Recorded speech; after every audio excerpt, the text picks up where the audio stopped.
வணக்கம் ஜேமிலிருந்து உங்கள் தரன். இந்த காணொளி வந்து கதிரண்ணா வந்து எனக்கு தந்த ஒரு பேட்டி. அந்த பேட்டி அதுவும் வந்து இந்த இப்போ வெளிநாட்டில் புலம்பெயர்ந்த தேசத்தில் நடக்கிற வீரவணக்க கூத்துகள் அதை வந்து எப்படி அது வந்து சரியாண்டு அதுக்கு அந்த இப்போ அண்மையில் நடந்த வீரவணக்க இதுக்கு வந்து அறிக்கை விட்டிருந்த ஒருவருக்கு வந்து ஃபோன் நாங்கள் வந்து அவற்றை தொடர்பு ஏற்படுத்தி கதிரண்ணா கதைச்சிருந்தேன். அதில் கதிரண்ணைக்கு திருப்தி ஏற்படையில் அதன் வெளிப்பாடு தான் இந்த ஒரு இது. அவர் வந்து உச்சக்கட்ட கோபத்தில் போய் இங்கே புலம்பெயர்ந்த தேசத்தில் வந்து எல்லாமே வந்து போலியாக இருக்குன்னு அவர் எனக்கு சொல்கிறார். அந்த உரையாடலை பற்றி கேட்டபோது அவர்கிட்ட இந்த புலம்பெயர் தேசத்தில் வந்து ஒரு போலியான போராளிகள் என்ற ஒரு கட்டமைப்பு வந்து இந்த புலம்பெயர் தேசத்தில் உருவாக்கப்பட்டிருக்குது. அதில் சில உண்மையாக போராடின சில போராளிகளும் வந்து அந்த அந்த கட்டமைப்புக்குள்ள வந்து அவர்களும் உள்வாங்கப்பட்டிருக்கிறார்கள். ஏன் அவர்கள் அதுக்குள்ளே உள்வாங்க போய் பட்டிருக்கிறார்கள் என்று தனக்கு விளங்கி என்றும், ஆனால் இங்கே புலத்தில் வந்து இருக்கும்போது வந்து அது சரியான போலியாக இருக்குன்ற விடயத்தை வந்து உறுதியாக வந்து தெரிவிச்சிருந்தார். அதோட வந்து முக்கியமாக வந்து எனக்கும் கதிரண்ணைக்கும் எப்போ தொடர்பு ஏற்பட்டு இருந்துச்சு என்றால், இந்தியாவிலேருந்து ஒரு அரசியல்வாதி வந்து எங்களோட பொட்டமண்ணிய உரிமையில திட்டும் போது தான் அந்த உச்சக்கட்ட கோபத்தில் தான் நான் அதை பற்றி ஆனந்தி சசினாக்கா நான் அந்த இதை பற்றி கதைச்சு கொண்டிருக்க போது வந்து எங்களோட தொடர்பு வந்து ஏற்பட்டு இருந்துச்சு. அது வந்து இப்போ 4 வருஷமாக தொடர்ந்து கொண்டு இருக்குது. இதில் வந்து கதிரண்ணா என்ன சொல்கிறன்றதை வந்து வழியாக கேளுங்கள்.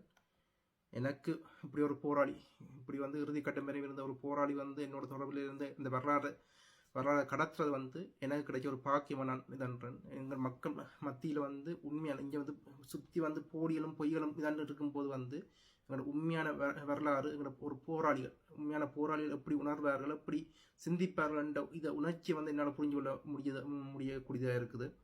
அதே மாதிரி அவர் வந்து 4 பாட்டுகள் வந்து இப்போ பாடியிருக்கிற அந்த பாட்டை வந்து நீங்கள் உள்ளுக்குள்ளே உள்வாங்கி இதன்றீங்கள் என்றால் அவர்களோட உணர்வு உங்களுக்கு வெளிப்படும். அப்படி வந்து போராட்ட பாடல்கள் வந்து நீங்கள் கேட்கும்போது வந்து உங்களுக்கு உணர்வு எப்படி படங்களாக வந்து உங்களுக்கு கண்முன்னில் வருமோ அப்படி வந்து இந்த போராளிகள் இதில் வந்து அந்த தன்மை வந்து இயல்பாகவே இருக்கும். அது நீங்கள் அவற்றை பாட்டிலேயே வந்து உங்களுக்கு விளங்கி இருக்கும். இப்போ வந்து அவற்றை உரையாடல கேட்போம். அவர் வந்து இந்த இதை பற்றி இந்த நம்பர் கொடுத்து அந்த இதை பற்றி அவர் சொல்கிறார் கேளுங்க. 2 படம் போகும். வணக்கம் அண்ணா, நான் உங்களுக்கு ஒரு நம்பர் வந்திருந்தான் அவரோட கதைக்கோள் மண்டு என்ற ஒரு ஆளுக்கு வந்து இப்போ வீரவணக்கம் மண்டு தெரிவிச்சிருந்தா அதை பற்றி உங்களுக்கு கொஞ்சம் குழப்பமாக இருந்துச்சு. அந்த அவரோட கதைக்கோள் மண்டு கேட்டிருந்தீங்க. அவர்கிட்ட கேட்டுட்டு வந்து உங்களுக்கு அந்த நம்பர் வந்திருந்தான். அந்த இது உரையாடல எப்படி போனதுண்ணா? வணக்கம் தரன். என்னென்றால் அவரோட நான் கதைக்க தொடர்ந்தேன். அதுக்கு எனக்கு இது பண்ணப்படல, மனதுக்கு வந்து திருப்தி தரல. முதல்ல வந்து என்னென்றால் அந்த பொய்கள் என்ற விடயங்கள் இருக்கு. இப்ப அதுகள் அவங்க வந்து ஒரு கெட்டன உலகத்திலே வாழினம் இயக்கத்திலே வந்து இருந்திருக்கணும் ஒரு காலப்பகுதிகள். இப்ப 93, 95க்கு பிறகு இவர்கள் ஒரு போராளியாகவோ அல்லது விடுதலை புலிகளுடைய ஒரு போர்க்களங்களோ அல்லது விடுதலை புலிகள் ஒழுக்கம் நிறைந்த விடயங்களை இவர்கள் புரிந்தவர்களாக இருக்கிறதுக்கு வாய்ப்பில்லை என்பதுதான் அந்த அவருடைய தொனியிலே விளங்குது கதைக்கும் போது. இதுல முக்கியமா என்னன்னு சொன்னால் நாங்கள் மாவீரர் குடும்பங்களுக்கு நாங்கள் ஒரு விடயத்தையும் சொல்ல போறோம். அதே போல இந்த போராடின போராளிகளுக்கும் நாங்கள் ஒரு விடயத்தை சொல்ல போறோம். அதே போல செயல்பாட்டாளர்கள் அவர்களுடைய மனக்கண்கள் அவர்கள் திறக்க வேண்டும். இதில் இருக்கிற அந்த விடுதலை புலிகளினுடைய கோட்பாடுகள் என்ன என்ற அடிப்படையை மட்டும் நாங்கள் இது பதிவிட வேண்டும். ஏன் நாங்கள் பதிவிட போகின்றோம் என்றால், எங்களுடைய இந்த மாவீரர்களை அவர்களுடைய தியாகத்தை காக்க வேண்டியது எங்களுடைய பொறுப்பு இருக்கிறது. அதற்குத்தான் நாங்கள் ஏதோ ஒரு வகையில் உயிரோடு இருக்கின்றோம். அப்ப அந்த அடிப்படையில் நாங்கள் ஒரு வேலை திட்டங்களை செய்து கொண்டிருக்கின்றோம். அவர்களின் கனவுகளுக்காக, அவர்களுடைய குடும்பங்களுக்காக நாங்கள் இப்போது அர்ப்பணித்துக் கொண்டிருக்கின்றோம். அப்ப அந்த அடிப்படையில் நாங்கள் அந்த புலம்பெயர் தேசங்களில் இருக்கிற இந்த மாவீர குடும்பங்கள், செயல்பாட்டாளர்கள், இந்த விடுதலை புலிகளுடைய கோட்பாடுகள் என்னன்றதை மட்டும் நாங்கள் ஒரு சிறு காணொலியான போடுவதற்கு கணையப்பட்டிருக்கிறோம் உங்கள் ஊடாக. இப்ப முக்கியமா நீங்கள் பாருங்கள் தரங்க, விடுதலை புலிகளுடைய கோட்பாடுகள் என்ன என்றால், இந்த மாவீரர்கள் என்பவர்கள் எங்களுடைய மாவீரர்கள் பணிமனை ஊடாக அதன் நெறிப்படுத்தல் ரீதியாகவே ஒவ்வொரு போராளிகளும் வந்து தங்களுடைய அடையாளத்தை பெறுவார்கள். அவர்கள் களமுனையில் வீரச்சாடைந்தவர்களாக இருக்கலாம், நோய்களாக சாவடைந்தவர்களாக இருக்கலாம், அல்லது கேம்புலிகளாக சென்று மறைந்தவர்கள் என்கின்ற அடிப்படையில் எங்களினுடைய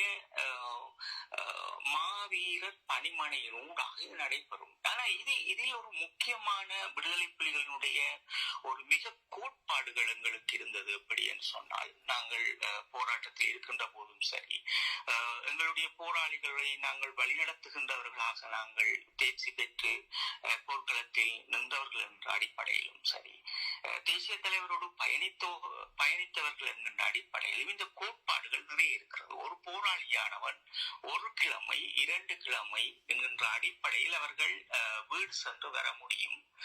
1 மாதங்கள் அவர்களுக்கு ஒரு குறுகிய காலமாக இருக்கும். இதன் பின் அவர்கள் 2 மாதங்களோ 3 மாதங்களோ என்றால் அந்த அணியினுடைய பொறுப்பாளராகிய நாங்கள் அவரை எங்களுடைய அணியில் இருந்து அவரை நாங்கள் நீக்குவோம். 3 மாதங்கள் கடந்தால் அவரை நாங்கள் போராளியாக மீட்டெடுக்க மாட்டோம். அவர் லீவில் சென்றால், அவருடைய சொந்த பெற்றோரை சந்திக்கவோ அல்லது உறவுகளை சந்திக்கவோ சென்றால், அப்படி ஒரு ஒழுக்கமான ஒரு கட்டுப்பாடு இருந்தது. அதற்கு பின் இவர்கள் ஒரு விசாரணை நடத்தி அதற்கு பின் இவர்கள் போராட்டத்தில் இருக்க வேண்டுமா என்பதை அதை முடிவெடுப்பார்கள் தலைமை செயலர். நாங்கள் அவர்களுக்கு எங்களுடைய தலைமைச் செயலகம் ரீதியாக ஒரு கடிதத்தை எங்களுடைய தேசிய தலைவருக்கு நாங்கள் அனுப்பி வைப்போம். வேறு 3ஆம் தேதி வர வேண்டியவர் வரவில்லை, என்னுடைய அணியில் இருந்து வரை நான் நீக்குகின்றேன் என்ற அடிப்படையில் அந்த குட்டி தகடுகளை வாங்கிவிட்டு நாங்கள் அவரை அந்த ஒரு விசாரணைக்கான ஒரு அமைப்பை அமைத்து எங்களுக்குள் இருக்கின்ற போராளிகளை மிக ஒழுக்கத்தோடு நாங்கள் கட்டுப்பாடோடு இப்படித்தான் வைத்திருந்தோம். அப்ப இது ஒரு விடுதலை புலிகளின் ஒரு போராளியின் ஒரு மாவீரனுடைய தியாகம். ஒரு மாவீரன் என்பவன் ஒழுக்கம் நிறைந்தவனாக தன் தலைமை படத்தின் கீழ் தன் தாமை படத்தை நேசித்தபடி, தன் மக்களையும் தன் நாட்டையும் நேசித்தபடி காவியமாகின்றவன் மாவீரர்களாக தேசிய தலைவரால் அடையாளப்பட்டு எங்கள் மக்களின் மனங்களில் அவன் நிறைந்து வாழ்கின்றான். அப்ப இன்று 15 ஆண்டுகள், இந்த 15 ஆண்டுகள் விடுதலை புலிகள் நாங்கள் 2009 17ஆம் தேதி 5ஆம் மாதம் இறுதியான நாட்களை நாங்கள் தொலைத்த பின் விடுதலை புலிகளுடைய எவ்வித செயலுமின்றி அதன் பின் நாங்கள் 4 வருட காலம், என்னை பொறுத்தளவில் சரி, மற்ற போராளிகளை பொறுத்தளவிலும் சரி, இன்னும் சிறையில் வாழ்கின்ற போராளிகளை பொறுத்தளவும் சரி, இப்படி ஒரு 3 வருட காலங்கள் 4 வருட காலங்கள் 2 ஆண்டுகள் என்று அவர்கள் சிறையில் வாழ்க்கை கழித்து வீடு வந்து அவர்களுடைய வாழ்க்கையை தொடர்கின்றார்கள் என்றால் அவர்கள் சராசரி ஒரு பொதுமகனாக சேர்ந்தவர்கள்.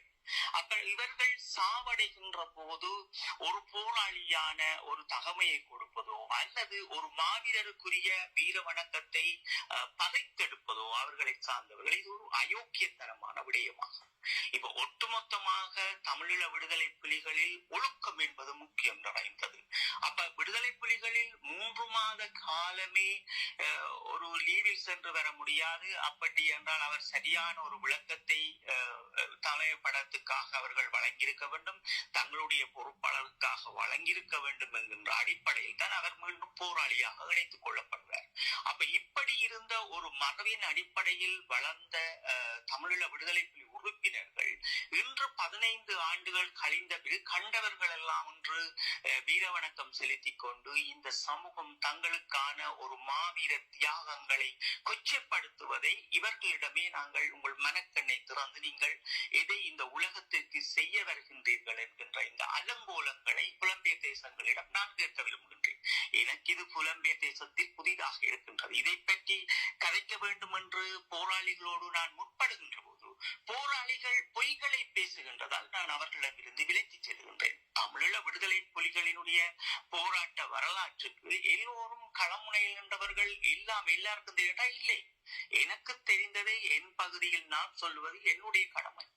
என்னுடைய மாவீரர்களையும் என்னுடைய நண்பர்களையும் காப்பாற்ற வேண்டியது, அவருடைய தியாகங்களை இறுதி வரைக்கும் என் மூச்சுள்ள வரைக்கும் காப்பாற்ற வேண்டியது என்னுடைய கடமை. அப்ப அந்த அடிப்படையில் தான் நாங்கள் விடுதலை புலிகளினுடைய இந்த பிள்ளைகளை தந்த பெற்றோரிடம் நாங்கள் என்ன கேட்கின்றோம் என்றால், மாவீர குடும்ப பெற்றோர்களிடம் என்ன கேட்கின்றோம் என்றால், உங்களுடைய பிள்ளைகள் தூய்மையாக நின்று போராடி தங்கள் இன்னுயிரை இந்த மண்ணுக்காக தந்தவர்கள் மாவீரர்கள்.